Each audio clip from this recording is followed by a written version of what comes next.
Hi, good evening. My name is Reynaldo Aguiar. Today is June 15th, 2025, and it's about 9 p.m. This is the second part of I call it the Father's Day special. I made a video earlier today in which I talked more about hyperlocal observations here, specifically here in Katy, Texas. And in this second part, I'm going to be talking more about more global scope observations and a specific document that I want to shed some light on that document. So before I begin, and I have this present on my screen, this is an iconic image for people that are not old enough to recognize it. This image is from the movie The Matrix, from I think it was early 2000s, which is also very appropriate for the topic. And in this scene, Morpheus was offering the option to Neo, I think, to either take the red pill or the blue pill, the red pill signifying revealing the real functioning of the universe to him, or the blue pill would be just to continue his life, his simulated life in the way that it was going, right? Without really understanding what was going on. And I think this image pretty much represents the choice that you watching this video have right now. The information I'm going to give you, if you decide to continue watching this video, it could really alter your perception of the world and its inner working of society or civilization. It's a good point to make that choice if you want to stop watching, but that's also a choice, and it's a valid choice, and it's a choice that I understand that some people will prefer. But for those of you who wish to continue watching the video, then I'll basically offer you the red pill. That's it in a nutshell. In the first part of this series of the Father's Day special, I was basically doing a walkthrough tour over different features that I've created on the YouTube channels and in the sites to distribute the information in a way that I believe could be efficient. Okay. And one of those key pieces of information that I did not cover in the first part of this series is what I call the master form 211. Okay. So for those of you who are not familiar with the term form 211, the form 211 is a form. It's an IRS form. This is the Internal Revenue Service in the United States. It's basically the organism of the state that collects taxes from citizens and companies.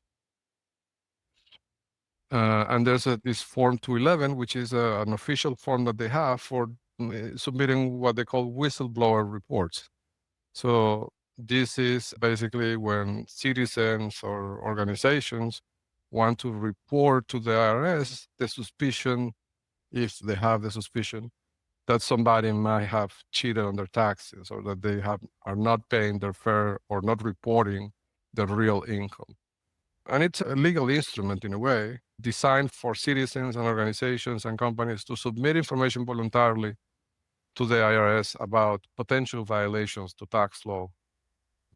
Supposedly, what would happen is the IRS would look at these forms and assess whether they want to pursue that or investigate that. And if they do and they find that they can corroborate the information, then that might result in penalties to that party or seizure of assets, depending on the nature of the violation. So anyhow, very early on, right after I captured the geo index, I realized that one avenue, because I should probably explain what was the challenge I was facing. Like, they have me and they have had me under surveillance for years, but I didn't know that at that point. I thought it was just a matter of a few years. I didn't know it was like 18 or 20 years. But I knew I was under surveillance. And every time I tried to approach the authorities, they would follow me or they would send an agent that had been compromised by them. So basically an agent, a real agent of the authorities, but that is part of the network. And then that person will block me or will just not take my report. So this has happened many times and it's documented in the journal. So the challenge for me was, how do I report or how do I pass all this vast amount of information to the authorities without leaving my house, without having to go physically to an FBI office or to, I don't know, the police office, the sheriff office. So that's why I started using the Forms 211. I thought it was a good channel because I could submit them from my home and I could report entities that I knew were violating tax law because they were marked in the index that I captured. And then there's a lot of documentation in the website about what is exactly this geo index and how it works. And So I recommend for people that have not yet reviewed these concepts, please go to the website and check out the glossary section within the evidence page of spyhell.org. Anyhow, around October, I believe, 2024, I started reporting these entities in a systematic way. It's not like I was reporting people blindly. I developed a system on how to prioritize them, how to rank them. And I specifically used this technology that I developed to pick the entities that I was reporting, so to maximize the probability of disrupting the network. For example, there are certain properties in this network, and again, there's videos and content in the website that explain exactly what I mean by mesh network, but they have this communications network, which is a mesh network that is a fundamental piece of infrastructure for them. Think of it as a parallel internet that they use to commit crimes and send messages secretly in a way that is not traceable by authorities. So they could plan any sorts of crimes using that parallel internet, and the authorities have no way of seeing those messages in any possible way. And this network is composed by nodes in that network. And some of those are, for example, real estate properties like houses all over the world that they have acquired for this purpose to build this network. So within this network, they have what we call in engineering subnetworks. This is small segments of the network that are dedicated for a specific purpose. And within those subnetworks, there is one. I'm just saying all this to give an example of how I pick the targets. So within those subnets, there is a specific subnet that I believe functions as a mean to route communications and transactions related to finance, like banking transactions or transfers, money, things like that, or communications that have to do with finances, or communications between people that work in finance in the real world and also for this network. For example, one of the things that I started doing early on was picking those properties, precisely those properties that belong to the subnet of finance, to the financial subnet. I call these properties the fin routers, as financial routers. And there is even a dashboard in the website that has the list of all the fin routers in the US. So I started picking those properties and reporting those to the IRS. The idea being the IRS investigates this, and that results in the seizure of those properties. That effectively would render this network unable to move any money, at least within the US, which is a big part of the network. So that would effectively disrupt the network. Like if there's no money to pay the agent, then they wouldn't do any work, or their motivation to do work would be diminished, and therefore the effectiveness of the network.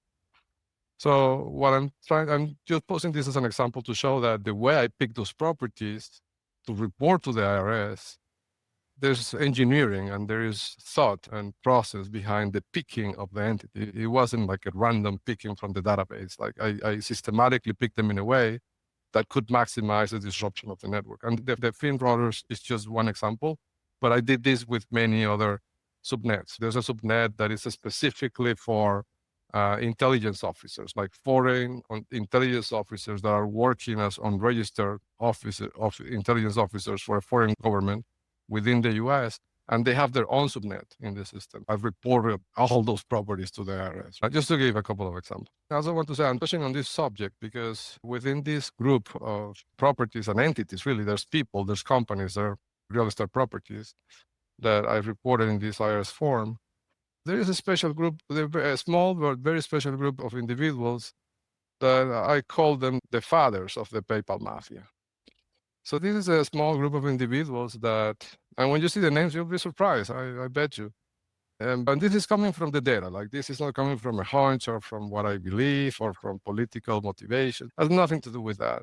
This is strictly coming from the data that it's observable in the geo index of Elon Musk that I captured. And I believe these individuals were like the ones that started this all. And this part is a theory. Of course, I can't prove it. And I think that it's not really my job to prove it. But my hope is that proper authorities will investigate this, and hopefully they can use this information. So I'll show you what I mean. I'm going to assume that if you're still watching this video, you are taking the red pill, okay? One thing, there's a few ways that you can get to this form, this master form 211. And I did this, I put it in different places with different URLs in case they somehow bring down one of the domains, or basically for redundancy, okay? So there's one way to get it, which you can go to spyhell.org/evidence. And then this link that says Xi Jinping 9/11/24 vaccine. So this link, if you click on it, it takes you directly to that form. You see? It takes a little bit to load because this form is very heavy, like it has a lot of pages. But that's one way, okay? And the other way is you can go to the archive and go to legal communications, the folder forms 211, and then within that folder, there's a copy of the document as well.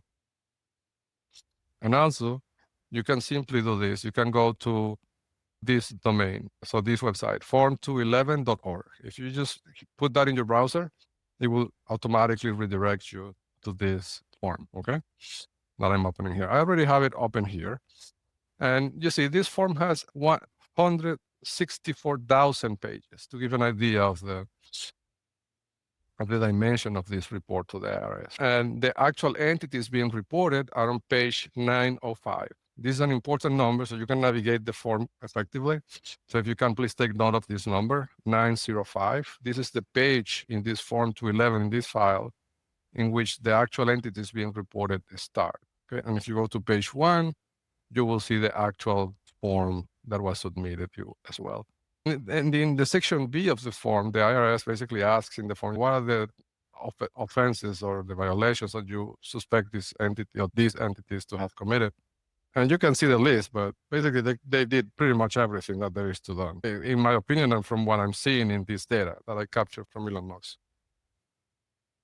Anyhow, so if we go to page 905, and what I want to do today in this quick demo is to basically walk you through how these entities are organized in this form, because as I did with the archive, in this list of entities, I also organized them in a way that makes logical sense, that makes the form easy to navigate. Okay, so I have a grouping system, a color code system, and also a hierarchy system embedded within the sorting and the way this list is formatted.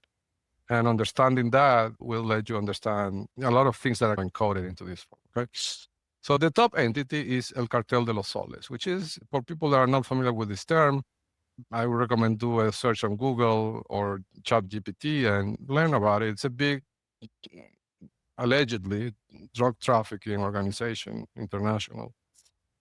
And it has been tied to certain individuals tied to the military world in Caracas, Venezuela.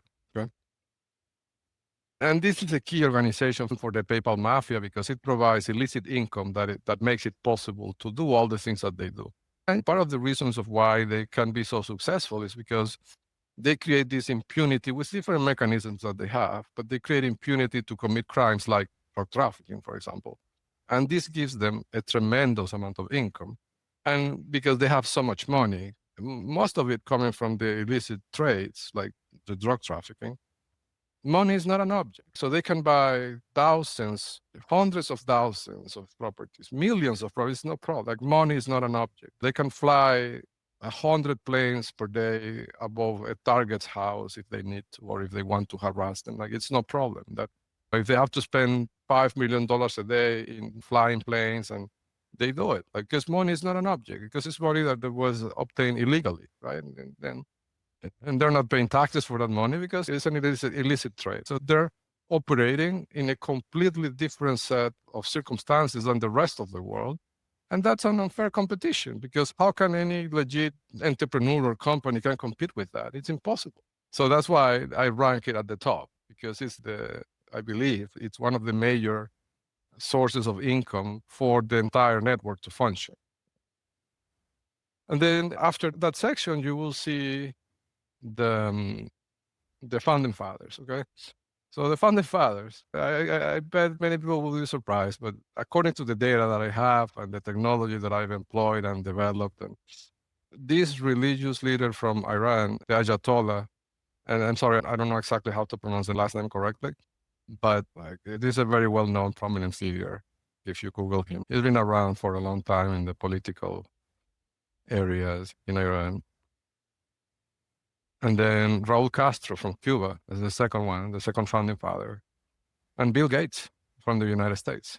So you see, like this is how they, and this is my theory, like what this sentence that I'm going to say now is a hypothesis. I have no way to prove this, but from what I'm seeing in the data, what it seems like what happened was that these three individuals somehow got together. Bill Gates started providing technology, Raul Castro, boots on the ground in the US, and the Iranians in other parts of the world, and technology for radio frequency eavesdropping.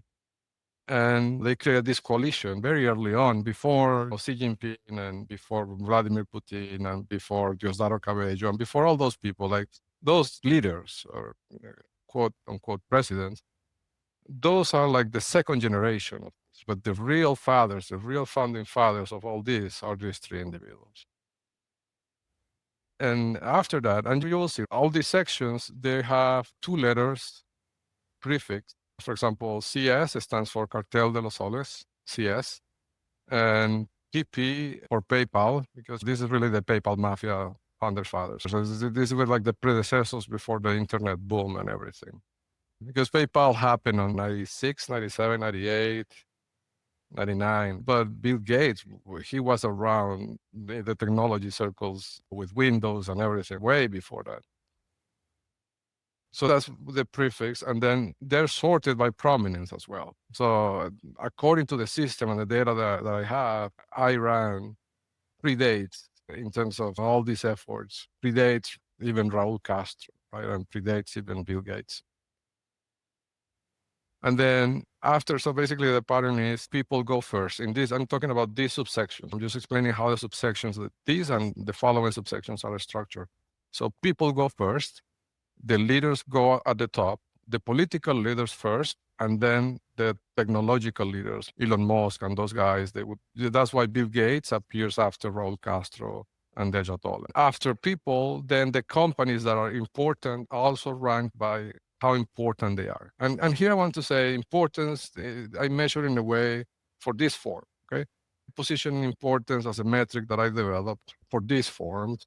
And I want to say a term that is a bit technical, but I think people in law enforcement would be familiar with that. So Google had this concept of nav boost, which is a signal that it's used in search. And then Marcin Kaluza, he made a comment to Elon Musk when I was working for Elon Musk at some point, that I had developed enough boost for people, like seeding the seed for a lawsuit, for an intellectual property lawsuit. The way I'm ranking these people and companies in this subsection, if I could describe it in a way, it would be like the NAF boost of crime. It's a combination it's a proprietary combination that I made that takes into account two dimensions. One is monetary importance, and the other dimension is danger to the world. So if an entity has a lot of money, but it's not very dangerous, and there's a third dimension. The third dimension is proximity to the top leader, the political leader of the group. So for example, if an entity has a lot of money and is very dangerous to the world and is very closely connected to the top political leader of that group, then it would rank very high. But if it's missing one of the three components, it would rank lower. And if it's missing two of the three components, it would rank even lower. So that's why Raul Castro ranks higher than Bill Gates, because he has a lot of money for different reasons. And also he's very dangerous to the world because he controls military personnel. He has weapons that could cause a lot of damage. He has intelligence services that he has deployed around the world, harassing people. So he is more dangerous than Bill Gates to the world. That's why he ranks higher. And the same principle is applied to the companies. For example, the Stanford Linear Accelerator, which is a prime interest for Bill Gates, I can tell you that from the data, is the most spied on location in California. Menlo Park, Bill Gates has a long-standing history with Menlo Park, right? Back from the days of Xerox and Apple and all that. The Stanford Linear Accelerator could become dangerous to the world if they have a breakthrough, scientifically speaking, and Raul Castro and the Ayatollah and Bill Gates get that breakthrough before the rest of the world. So that could be very dangerous. So that's why the Stanford Accelerator ranks higher than these other properties. Now, these properties, PPM5, for example, is really a dashboard. If you click on that, you will see a dashboard that has actually, I think, something like 17,000 properties. Okay. Yes, 14,000 properties, something like that. It's a spreadsheet, sorry, no, there are 17,000. So what I'm trying to say with this is that this line alone, just ppm5, although it's one line in this form, it really contains 17,000 properties. Okay. Just to give an idea. I closed it by mistake, sorry. By the way, one of the reasons why I made this video today is because today is Father's Day, and I thought it would be appropriate to congratulate these fathers for creating this abomination of a child, really. So that's the founding fathers, okay? Next, we have the internet service providers, surprisingly. Not surprisingly, really. The internet service providers are a huge, a very important hub for espionage, because from there they can capture the traffic of anybody, and they can read your emails, and they can read your communications and your prescriptions. It's incredible the amount of information they can gather from anybody by controlling these strategically important communication points. So that's why the ISP are so dangerous, because all they do really is based on intercepting the communications of everybody in the world, and then using that information for their own gain, for their own agendas, or for political control. So that's why the telecom operators are so dangerous. And that's why they're ranked as a group higher than other groups that you will see below, because they're really dangerous in reality. And this group in particularly is heavily controlled. It's an important item for the free world to regain control of privacy.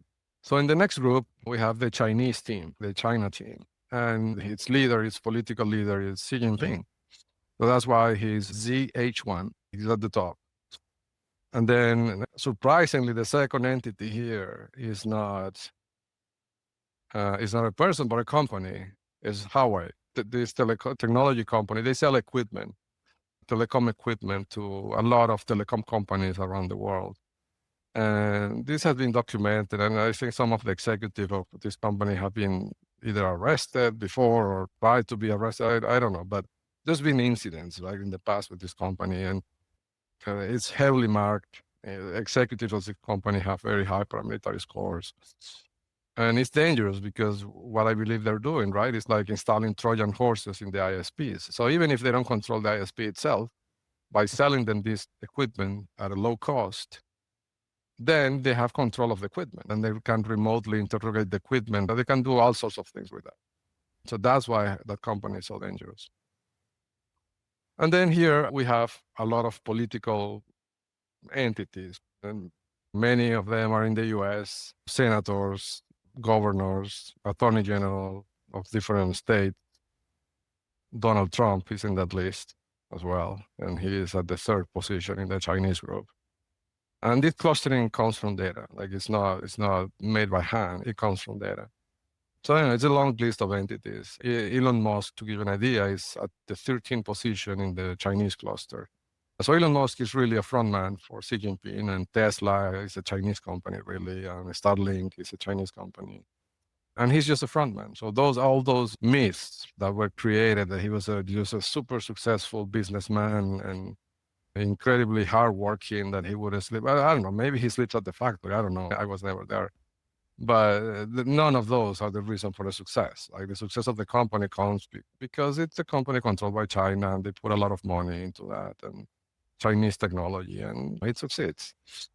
And the same with other members of the PayPal mafia. So they're basically frontmen for these technology companies that are really controlled by Xi Jinping and the Chinese government.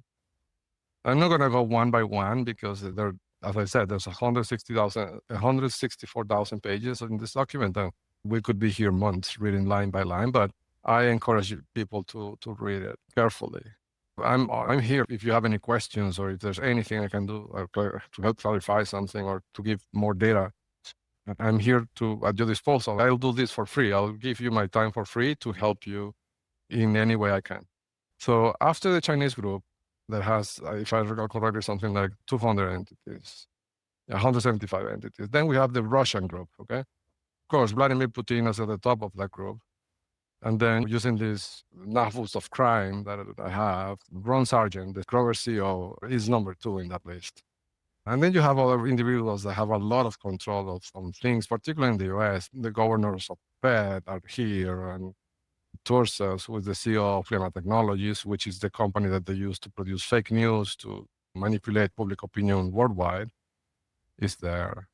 And a lot of the Fin routers also fell into Chinese and Russian teams. So these were the routers that I was mentioning before that are used to issue payments. This I should mention. There are some people that systematically in my systems could get tagged with multiple tags, meaning they could be attributed to the China team and also to the Russia team. One good example of this, I think, is, for example, Emil Michael. So he's attributed to the Egyptian team because he's Egyptian, but he's also attributed to the Russian team, I believe. And there's a few like that. So don't be surprised if you see a name twice, like in two different groups. It's because the system categorized them as working with a lot of nodes or other entities in the two groups. That's the explanation. So you can see the grouping here is also sorted by how prominent the leader, the political leader at the top of the group is. For example, so the first group we encounter after the founding fathers and the ISPs was China. That's because Xi Jinping is the leader of the ring at this point. Bill Gates already retired and Raul Castro as well retired. So Xi Jinping is the leader now. But after Xi Jinping, the number two is Vladimir Putin in terms of power and danger to the world, as you can see with Ukraine. And then you can keep going. Russia is a big team. I think it has more entities than China, yeah. 400, if I recall correctly. Yes, 411. And after that, the next team is the Emirates. And I don't have much data about them here, but it's an interesting team. These agents on EUA5, Mohammed Faraz Hamed and Amina Raisa, these are very prominent agents, and they are here in Katy, Texas. I would really encourage law enforcement to look into this specific instance. Mohammed Omar Masur is from Medscape, and according to the data I have, he could be related to some of the attacks against my company, so there could be legal liability there, and it could be a person that could be easy to flip, given the liability he might be carrying. The same with Mohammed Osman, who worked at Goldman Sachs with me, so I also could carry a lot of liability. After that team, we have the Iranian team, and the political leader at the top, and then the official president, some political figures in there, and then Piero Midyar, the founder of eBay, key player in this. He's also another example of a player that is in two teams. He works for the Iranian team and also for the French team because he's a dual citizen, France and Iran. And again, you see the companies, Kamai Technology is very dangerous to the world. IPRoyal.com, the Cleveland Clinic, very dangerous. Citrix, right? Level 3 Patent LLC, dangerous to the US, very dangerous. So you see how I applied this catalog system and principles, the same that I applied to the archive, to the investigative archive, I applied it also to rank and organize these entities in this form. And I think Iran also has quite a bit, 112. And then we get to the Venezuelan team.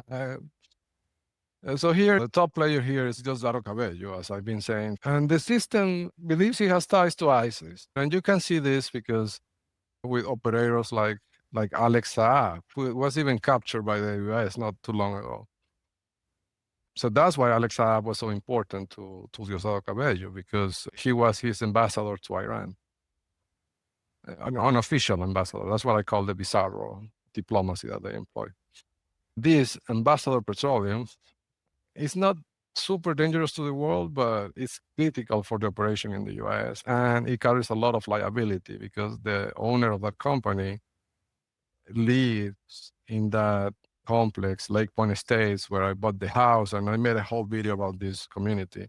He lives maybe, I don't know, 600, 800 feet from my house. And therefore carries liability because he participated in the whole operation in that community. And that person is Mark Swisher. That's why he's in this list. And Sarah Swisher, a person also related to Mark Swisher, is related to a company that sells and consults on maritime military equipment, like the kind of equipment that Wilmer Ruperti would buy to build the vessels to do the open seas transfers that Nelson Lara told me about. So that's why they're so important. And that company is this one, STT International Ltd. Seriously, Vladimir Padrino Lopez, things considered, is only number 8. Luis Martinez, this one over here, is a prominent agent in Katy, very prominent. Mayor Malka is the money man of Diosdado Cabello in Silicon Valley, so that's why he's important. Ronald Patiarroyo, this is a key agent, very high up, and he works with Penelope Suarez personally. He lives like 500 feet away from Penelope Suarez's house. And he's a key agent. He's that high in the list at position 17, not because he's dangerous to the world per se, but because he carries liability, and therefore he could hold probatory value when authorities investigate all this. That's why I'm putting him above Edilberto Molina, because Edilberto Molina, who also carries liability, his sister started dating my uncle in 2008, in 2007, right after I created the Classifieds website when I was in Canada. And it was a tactical move to get close to my family anyway. And I guess that shows you the level of commitment of these people. He was willing to, and this is crazy to me, but he was willing to engage his own sister and get her mixed up with my uncle, and just to get close, just to get in the circle of to be in a position where he could do what Pierre Omidyar was asking them to do, because Pierre Omidyar was the one that started targeting me back in 2006. Anyhow, but Ronald Patiarroyo ranks higher because he carries liability here in the US, while Edilberto Molina was in Germany. So that's why he ranks lower, because effectively what authorities could do with this information is probably less in the case of Edilberto Molina than in the case of Ronald Patiarroyo, because he's here in Katy. And then you see Wilmer Ruperti, who's named in the class action lawsuit, L.A. Klein, who is a lawyer that I believe had something to do with the kidnapping of my son, also a lot of liability. And you can see, and by the way, all these names, like if you see a name here, you can just look the name up in spyhell.org in the search engine. Let's see. If I go to www.spyhell.org and I type, for example, Litus one, okay, it generates, it gives you a summary of what that concept means within this corpus of information that I created. And you can even click on the results and you see the pictures. It's an easy way to understand how that entity in the Form 211 fits into the entire situation. But anyhow, that's the Venezuelan. It's a long list, of course, because Katy is a hub for all these intelligence services, but Venezuelans definitely are the majority. And then you have Cuba. So the top political person there is Raul Castro. Then the president, the official president, ranks second. And the billionaire that is paired with them. And I think I mentioned this before in the video in the first part, is that the way they structure this system or this organization is that each one of these presidents or dictators are paired with a corresponding billionaire in the US that acts as a front man and runs a big company. And you can tell by the size of that company how important the political person is. Like, for example, the reason why Jeff Bezos, his parents were Cuban, as I understand, or of Cuban origin, if I understand correctly. And that's the reason why he is the CEO of Amazon. It's not because he's super smart or because he's a successful entrepreneur. It had nothing to do with that. It's because he's representing the interests. He's the front man for Raul Castro. And then Germany is another important. Another commonality that you will see here is that all these political figures that you see at the top of their group, they have either stayed in power for long periods of time, often more than a decade, like in every single case of this. And some of them even had taken steps to abolish the restrictions on multiple consecutive terms. Like many countries have this limitation where a president can only serve 2 terms, for example. Like the US is one example of that. like 2 consecutive terms maximum. Some of these presidents have taken steps to abolish that already. So they can be presidents for 20, 30, 40 years. They're looking definitely into the future. And most of them have already been in power for periods that go beyond what any of their predecessors have been in power for. So you have Germany, and you have important entities. Michael Schuppert from Google, an important entity, very important because of the implications with Google and his liability. And I encourage law enforcement to look into these 2 names, Michael Schuppert and Hila Becker, into the journal and into www.spyhell.org. It's documented with a lot of detail. Jeanette Strain from Goldman Sachs, also very important. And then you have the India team, where PM Modi is the political leader, basically the leader of the group. And he has multiple billionaires in the US working for him. Satya Nadella, Sundar Pichai from Google. And many of these I've worked with him personally. I worked with Bharat Mediratta personally at Google, with Amit Singhal at Google as well, in different capacities, but I know them. I've talked to them in person. This is a tricky subject because the Vatican, there's a lot of important points marked in the Vatican. France also. So Piero Midiari is the billionaire that is paired with the head of a state. Here you have the Egyptian team, EG1, and then John Utendahl. We discussed him in a video before, and Emil Michael. They're there. The Dominican Republic, North Korea, Brazil, Canada, Chile, Argentina,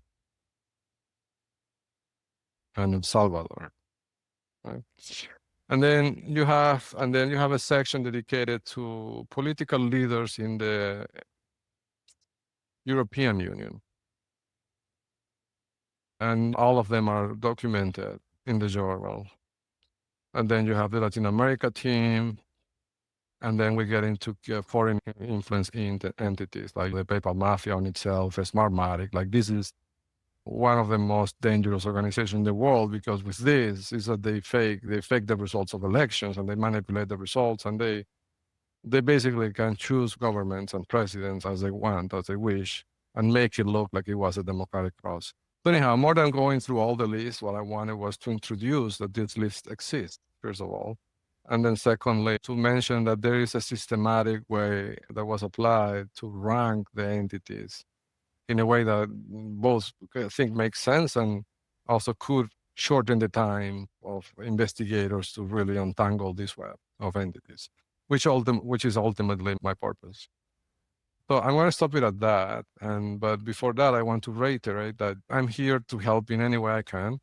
And if authorities have any questions, please contact me. Now, I have to say this. I've been thinking about this. Assume for a second that authorities do get any of these videos and they want to contact me. How would I know that the agent that is contacting me, is not another Agent Cody or another Agent Cody? This was documented before, where this network sets up situations in which they set me up to talk to actual federal agents, but they were not really trying to help me. They were trying to get information to give it to the network. So how would I know that if somebody contacts me, if they're really trying to help me or if they're trying to hurt me? And I thought about this a lot. And I think I have a proposal. I think a way that I could know is if you bring the media. Because if you bring the media, like, I know they don't want the media to know any of this. So only the real authorities would bring the media. So it's a proposal. If you feel like you want to talk to me or I can help in any way, please consider bringing the media, because that way I could be more open. Because last time I talked to one of their federal agents, I only told them like 10% of what I knew, because I was suspecting, right, that it could be a double agent or a fake agent. One way that I could really be open and give you all the information I have is if you bring the media. I'm going to stop this video for now. Definitely a very charged subject because it touches on political things, and I'm being careful because I don't want anybody to misread what I'm saying or weaponize it to twist the message. And again, all this is coming from data, and the data is open data right now. It's publicly available, and I encourage anybody to do their own investigation and check the data and draw your own conclusions. Thank you so much for your time, and I'll make some other good videos tomorrow, a couple of things that I want to show. Thank you so much, and again, happy Father's Day. Bye.